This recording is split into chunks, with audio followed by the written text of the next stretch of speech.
Hi there, I'm Jennifer Elise, and today we're having a very special conversation with actor, writer, and producer Mark Miller. You might remember him from Please Don't Eat the Daisies. Maybe you've heard of the movie A Walk in the Clouds. Maybe you've heard of Savannah Smiles. All of these projects have been worked on, written, they've become very famous by this gentleman here, Mark Miller. Mark, it's such a pleasure to have you here today. Well, thank you so much. I'm so glad to be doing this. I've known Mark for several years now, and it's so exciting to hear about all the things that you're doing with your career now. And I want to talk a little bit about some of those projects, as well as where you've come from, what your motivation was to create some of these life-changing films. But first, let's talk a little bit about how you got your start. I know that you're originally from Texas. Yep. And you made it out to Hollywood. So tell us a little about that. I made it out to Hollywood because I had started off in New York. I graduated from the American Academy of Dramatic Art, and I got a play right away in a tour in a play, and I just kept working in the stage, and I loved it, still my first love. And I was doing a play later on, which was kind of an interesting story. William Inge wrote Bus Stop and Come Back Little Sheba. And it was one of our great American playwrights. And I became friends, and I did the lead in Bus Stop with him for the Broadway company. And so I was doing another play. I came in and took over in a play with Joan Blondell, who was a famous old movie star. She was an adorable woman. And I was playing her son-in-law in this play, and I had to go replace this guy in Atlanta who was not doing so well, and Joan was going to leave the show. So we did a whole tour of all over the U.S. and Canada, and we ended up at the Biltmore Theater in Hollywood, in Los Angeles. And that's gone now. They've torn that all down. But the closing night, I go back to my dressing room.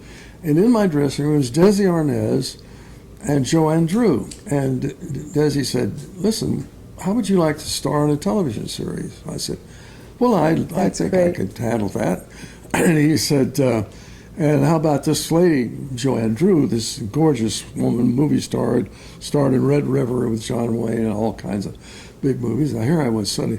I said, "Well, I have to test." He said, No, you don't have to test. I said, which never happens. No. Right. So I said, "Well, do I get paid?" It's going to be funny. So I said, "Do I get paid anything?" And he said, "Well, I'll tell you what I'll do. For you, I will give you twice what you're making in this play." And I thought for a minute and think, man, I'm really going to found myself up here because I wasn't making much in that play. So I said, maybe I should talk to my agent. And he said, "I think that's a good idea." So that's how I got started. That's wonderful. Yeah. So from there, you have written several films. In fact, I've heard about pictures taken with you on Hollywood Boulevard with screenplays and All Right for Food as a joke. And I think it's amazing when you actually look at your body of work. Tell us about that. It wasn't on Hollywood Boulevard. I actually took that photograph. Some friends of mine, I think Norm Cutler was one of them, who's an old buddy of mine. And he said, "And your business, he's one of your production partners." One of my partners, yeah. Yes. And we hung in there together. But anyway, so he said, "Stack up your scripts, and we'll put a little sign that says, 'I'll write screenplays for food.'" That is hysterical. And we did that and took a picture of it standing on the street corner. I love it.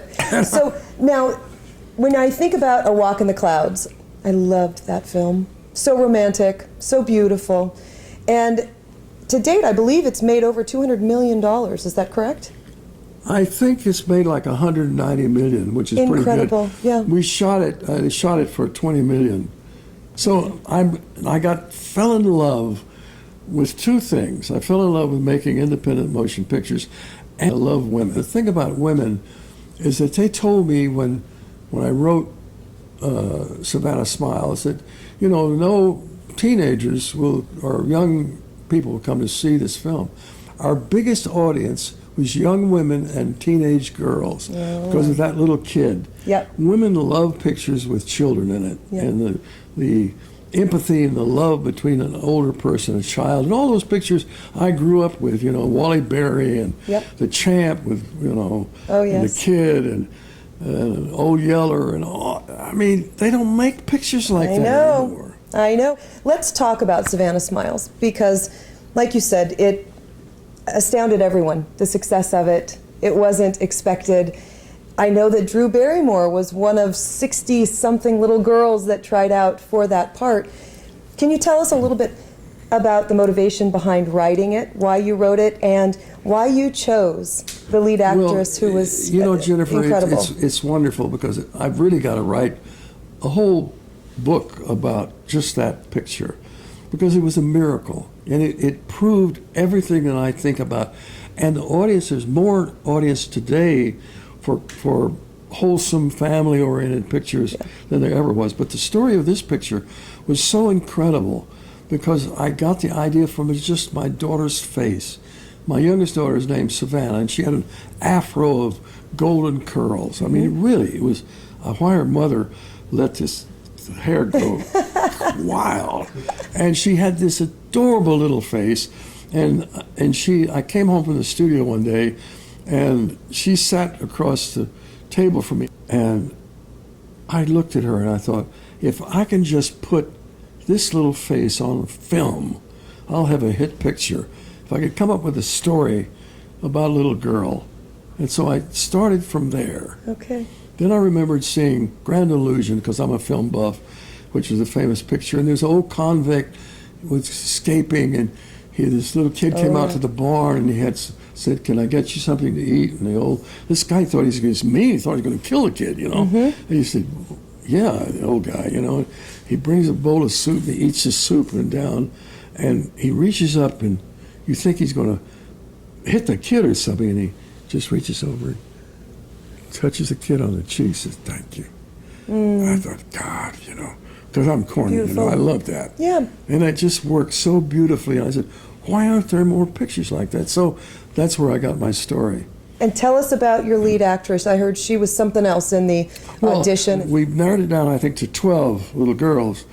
And Drew Barrymore was one of them. But when little Bridget Anderson came along, I told you the story earlier about saying, listen, just do, in your own words, a bedtime story.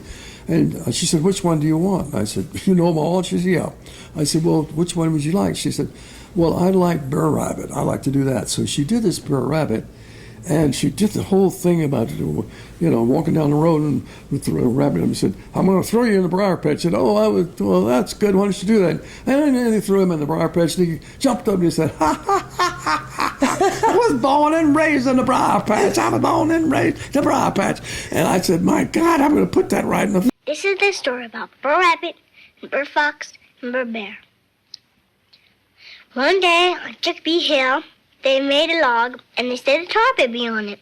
And then Brer Rabbit, who was down the lane, he just came walking down the lane, just giggling so hard, and he said, howdy. And the tar baby said, no, that stuck up his head, and he was laughing as hard as he can, and he said, I tricked you never, Fox. I was born and raised in the briar patch, born and raised in the briar patch. Dun dun dun dun dun dun dun dun dun. That's great. That is fantastic. It was a miracle. The kid was a miracle. Yeah. So tell us a little bit about the way you rolled out the film. I said to the guys, what do we do now? Okay? It's a hit. We don't have it. Yeah. And the reason that happened after that was that I decided, I've always wanted, my mother said, son, if you ever make any money with your films, give it to cancer or children. So I said, Eunice Shriver is started the Special Olympics. Yeah. I'm going to call her because we got this lovely picture. So I called her and I got Mrs. Shriver on the phone. And I said, listen, I have a sweet little picture and I've got no money for PR. And I've always wanted to do a tie-in with a good charity. And I love your charity. It really is wonderful. And I'm so proud of you. Could you consider if we give you all the grosses from the first day opening of this picture? She said, I would consider that. Yes, I first of all have to. And it broke records. It was first of all Mrs. Shriver said, Mark, not only did we make a lot of money, but it brought attention to the whole country of our charity. Now, Special Olympics had a big thing in L.A. 3 months ago or something, and people came from all over the world. Sure. I mean, when I was 32 years ago, there was just a budding little charity, and now it's huge. Yeah. Huge. Yes. So- And tell us a little bit about Jeff Bridges' charity.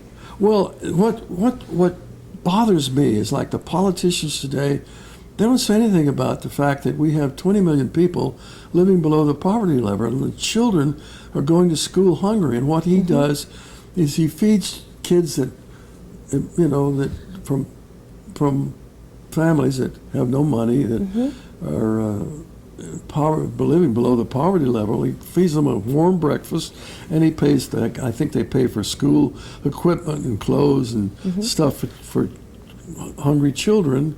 Beautiful. And they feed them. That's and I amazing. think that's just a beautiful charity. And he goes all over the country and meets with. And so what we want to do is what we did with Savannah Smiles. We took kids that would come up and we'd give them a check the size of your coffee table here, and it would be the figure we know we're going to have for that weekend's grosses Wow. for the opening. Yep. And these kids from the Special Olympics would be there, and we'd have our little star, and then we're going to do that where you're touched. You're so touched by it. And you leave there, want to see that film again, you know? Yes. And then I go on airplanes, and the airline hostess is named Savannah because she said when I was a little girl, we ran that picture every weekend. We loved that film. Oh. And that's the kind of pictures I want to make. And the country's ready for it. Yep. I mean, agree with you. I know a lot of women, lovely women like you, who say, God, I just hate, there's nothing for women. But occasionally a picture comes along that has a female star. But rarely is it mainly about a picture that this woman has empathy for. That she says, you know, that's about my kid and Right. your kid. Right. And about my family and your family and my dad and my granddad. Yeah. There's somebody up there on the screen that you can identify with. Absolutely. You know? And as you're sitting there engrossed, and I love to sit in an audience, full house, and get the reaction of people giggling and laughing and getting caught up into the film. Yeah. Because that's what theater's all about, Yeah. whether it's a stage or movies. But movies today are dying for really powerful, emotionally rewarding films where you say, God, that was a great film, you know? I And you agree. tell your friends about it.